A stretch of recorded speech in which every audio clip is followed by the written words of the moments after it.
And welcome back, and it is the 12th of March, further maths 5 a day, and let's just go straight to the first question. Right, so what do we have? So make cos A the subject. Usually let the number of marks tell you how many steps to do, but I'm going to do a couple of steps here. I mean, clearly it's one of these things that some of you may just know, and clearly it's one of these things you could do quite quickly, but if there are 2 marks, I need at least 2 steps. That's probably the way of thinking about it. So the first step I'm going to do is I am going to, zoom in again, I am going to move the b squared and the c squared to the other side, which is going to give me a squared minus b squared minus c squared equals minus 2bc times cos of a. Then, now a couple of things I can do here. So I'm going to divide by minus 2bc. So that's going to give me a squared minus b squared minus c squared over minus 2bc is equal to cos a. And actually that's kind of okay. But that's probably not the one that you know. The one that you probably know is when I multiply top and bottom by minus 1. So therefore cos a is equal to b squared plus c squared minus a squared over 2bc. And that's going to be my final answer. Question done. Next question. Work out the gradient of the curve. Gives me an equation at the point on the curve where x equals minus a half. Now, if this is your first video, then what I'm about to say is new to you, but equally if it's not, you will have heard me say this many times. The word gradient is just an indicator to differentiate. So I'm first of all going to write, I'm going to expand the brackets. So y equals 8x cubed minus x to the power of 4. And then I'm going to work out dy dx because it's talking about gradient. So if we work out dy dx, that's going to be 24x squared minus 4x to the power of 3. And that would be a couple of marks in the exam. 1 mark for knowing to differentiate and 1 mark for differentiating correctly. And then I'm just going to work out at x equals minus a half. So in other words, I'm going to use a minus a half from the question. So x equals minus a half, dy dx, or in other words, the gradient is equal to 24 times minus a half squared, which is a quarter, minus 4 times minus a half cubed, which is minus an eighth. So I'm going to put the minus on the outside, which makes that a plus. 4/8 is a half. 24 divided by 4 is 6. And so that's just going to give me 6.5. And that is question done. Not too bad. Pretty sort of standard, can you do the gradient type question. Next question. Work out. Interesting. Now, I'm going to presume this is a non-calculator paper, because obviously you could just put this in your calculator and it will give you the answer, whatever the answer might be. So there are a couple of ways of doing this. So way one is you can think of this, and you can sort of hear me thinking aloud over this. So way one is you could think of this as 7 to the power of a half plus 7 to the power of 3 over 2 squared, and then square the answer to that again. And the reason I'm thinking that is because when I multiply this by this, I get 7. Well, a half plus 3 over 2 is 4 over 2 is 2. If I square the 7 to the 3 over 2, that's just 7 to the 3. And if I square 7 to the half, that's just 7. And that's just going to give me a number, and I just need to square that number.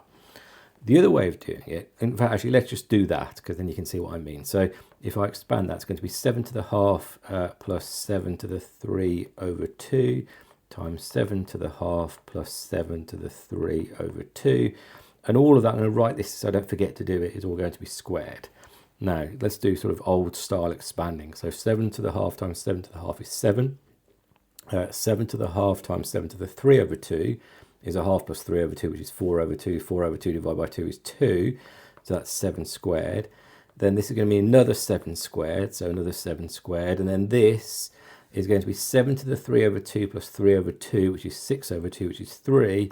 So in other words, that's 7 cubed. And again, remember, I'm squaring all of this. So that's going to give me 7 plus 49 plus 49 plus 343. I mean, this is not a nice number at all.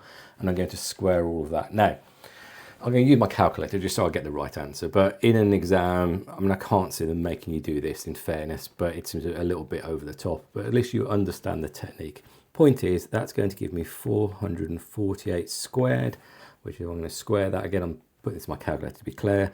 That's 200,704. So that's way one.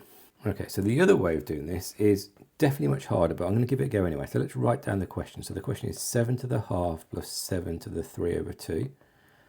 And then I'm doing that to the power of 4. And then what I'm going to do, well, I'm going to do it in 2 steps, although normally I would do this in 1 step, is I'm going to, inside the brackets, factorize out 7 to the power of a half. and that's going to give me 1 plus 7. Now let's think about this with it. So 3 over 2 minus 1 over 2 is 2 over 2, and 2 over 2 is 1.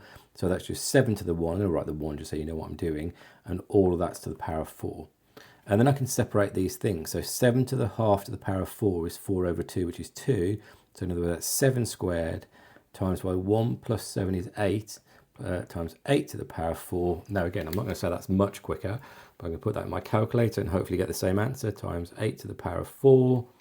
And that does indeed give me the same answer, which is 200,704. 04.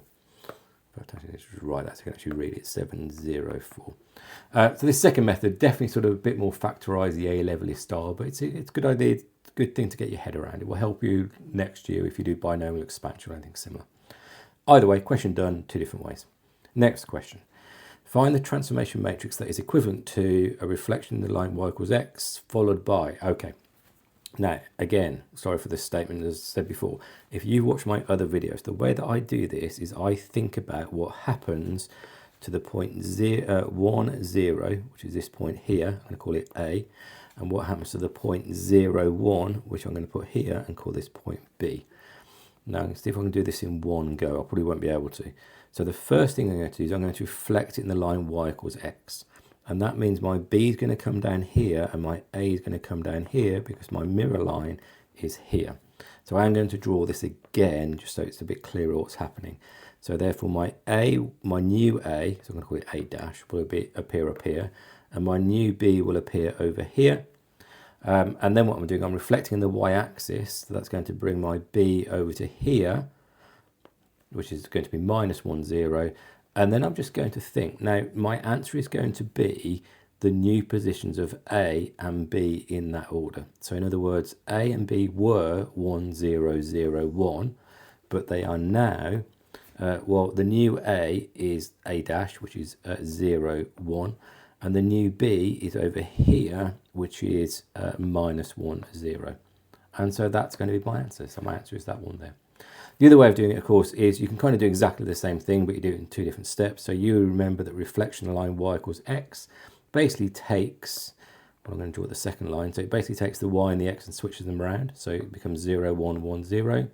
And a reflection in the y-axis, well, that takes my x values and makes them all negative. So that's going to be that one there. And all I could do here is just expand this matrix, and you'll see I'll also get 0, minus 1, 1, 0. So either of these 2 methods work. So actually that's been 2 questions, 2 different methods for each one. Either are absolutely fine as long as you're making it clear what you're doing. Nice little mix of questions today. As ever, let me know how you did, and I will talk to you in the next one. Thanks all.